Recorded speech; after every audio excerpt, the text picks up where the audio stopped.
ఇప్పుడు జగన్మోహన్ రెడ్డి గారు 2009 సెప్టెంబర్ 2వ తారీఖున రాజశేఖర్ రెడ్డి గారు చనిపోయిన రోజు నుంచి జగన్మోహన్ రెడ్డి గారు యుద్ధం ప్రకటించాడు.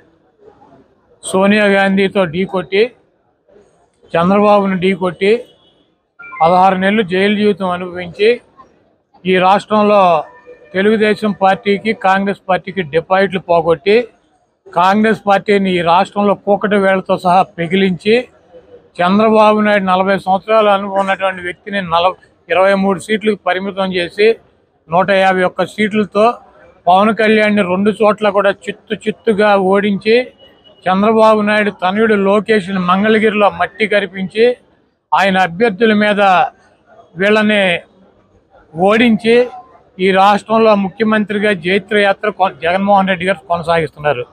పవన్ కళ్యాణ్, చంద్రబాబు నాయుడు, లోకేష్ ఇప్పుడేమైనా యుద్ధ పేరు మోగించి, గంటలు మోగించి, పిల్లి మేడలో గంటలు కట్టుకొని చచ్చి ఉంటారు నిన్న మొన్న.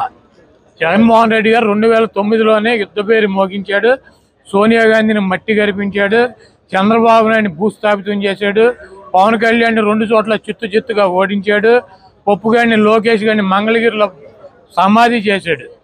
అది పరంపర కొనసాగుతూనే ఉంది. జగన్మోహన్ రెడ్డి గారు ఈరోజు యుద్ధ పేరు మోగించడం కాదు, 2009లోనే మోగించారు. పవన్ కళ్యాణ్, చంద్రబాబు నాయుడు, లోకేష్, అడుగుడిపోయిన బక్కీటు, తోలు బక్కీటు, వీళ్ళందరూ కూడా, ఈ బోరగాళ్ళందరూ కూడా వచ్చినా కూడా జగన్మోహన్ రెడ్డి గారు ఇంటికి కూడా పీకలేరు. గతంలో కూడా చెప్పాం, మాకు వైఎస్ఆర్ కాంగ్రెస్ పార్టీకి 50% పైన ఓటింగ్ ఉంది. జగన్మోహన్ రెడ్డి గారు చేసేటువంటి సంక్షేమ కార్యక్రమాలు, అభివృద్ధి కార్యక్రమాలు ఈ రాష్ట్ర ప్రజలు గెలిపిస్తారు. మిగిలినట్టు 50% బీజేపీకి 1%, కాంగ్రెస్కి 1%, పవన్ కళ్యాణ్కి 3%, చంద్రబాబుకి 40% ఇట్లా ఉంటాయి. వీళ్ళందరూ కలిసినా కూడా ఓటు ఏమి ట్రాన్స్ఫర్ అయ్యేటువంటి పరిస్థితి ఉండదు. చంద్రబాబు నాయుడు విచిత్రంగా మాడుతూ ఉంటాడు. ఒక 420 నా కొడుకు అనమాటాడు చంద్రబాబు గారు అంటేనే ఆడు 420 గాడు. ఎందుకంటే జగన్మోహన్ రెడ్డి గారు అభ్యర్థులను మారుస్తున్నాడంట. ఎంఆర్ఓలకు ట్రాన్స్ఫర్లు ఉంటాయి, అధికారులకు ట్రాన్స్ఫర్లు ఉంటాయి, ఎమ్మెల్యేలకు కూడా ట్రాన్స్ఫర్లు ఉంటాయి అంటాడు. మరి వీడి 420 గాడు 78లో కుప్పంలో పోటీ చేశాడు, చంద్రగిరిలో పోటీ చేశాడు 78లో కాంగ్రెస్ పార్టీ తరఫున. కుప్పం నుంచి చంద్రగిరి 110 కిలోమీటర్లు. ఈయన పోటీ చేసిన చంద్రగిరి నుంచి కుప్పం 110 కిలోమీటర్లు, కర్ణాటక బోర్డర్లో, తమిళనాడు బోర్డర్లో ఉంటుంది అది. మరి వీడు ఎట్లా ట్రాన్స్ఫర్ అయ్యలేడండి చంద్రగిరి నుంచి కుప్పం? వీడు ఆఫీసరా, వీడు అధికారా, వీడు ఎమ్మెల్యేకి వెళ్ళలేదా? అన్ని సొల్లు నా కొడుకు, సొల్లు మాటలు, సొల్లు నా కొడుకు అనమాట.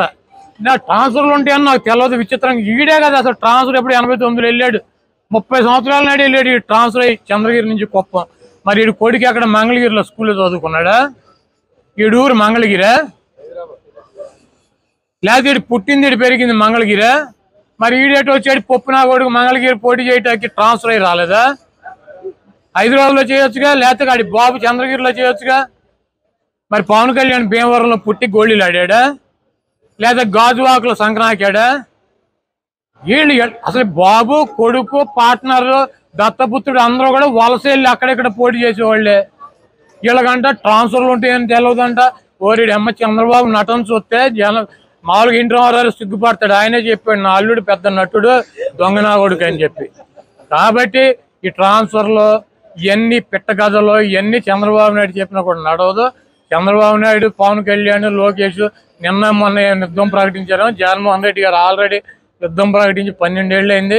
సోనియా గాంధీని మట్టి కరిపించాడు, చంద్రబాబు నాయుడిని పాపరం చేశాడు, పవన్ కళ్యాణ్ కనీసం ఎమ్మెల్యే కూడా జరగకుండా చూశాడు. ఈరోజు చంద్రబాబు నాయుడు, పవన్ కళ్యాణ్, లోకేష్ మేము ఎమ్మెల్యేలకు గెలిస్తే చాలు, ప్రతిపక్షం వస్తే చాలు అని వాళ్ళు యుద్ధం చేస్తున్నారు. వాళ్ళు జగన్మోహన్ రెడ్డి గారితో యుద్ధం చేసేదేంటి?